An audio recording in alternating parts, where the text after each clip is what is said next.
ઉમલ્લા કુમાર કન્યા શાળાના બાળકો દ્વારા સિકલ સેલ એનિમિયા જાગૃતિ માટે રેલી યોજાઈ। તારીખ 19 જૂનના રોજ સિકલ સેલ એનિમિયા દિવસ આવનાર છે। એના અનુસંધાને જનજાગૃતિ માટે આજરોજ સિકલ સેલ જાગૃતિ રેલીનું આયોજન ભરૂચ જિલ્લાના ઝઘડા તાલુકાના ઉમલ્લા કુમાર કન્યા શાળાના બાળકો અને મેડિકલ સ્ટાફ દ્વારા કરવામાં આવ્યો હતો, જેમાં વિદ્યાર્થીઓ તેમજ શિક્ષણગણ રેલીમાં જોડાયા હતા।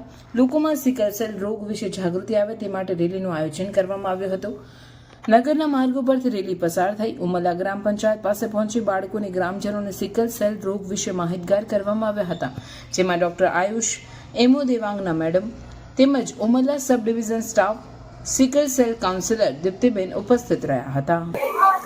આજે 16 તારીખ છે, પણ અમે જે વિશ્વ સિકલ સેલ દિવસ છે 19 જૂન તે નિમિત્તે આજે અમે ઉમલ્લાની કુમાર શાળા અને કન્યા શાળામાં એક રેલીનું આયોજન કર્યું છે।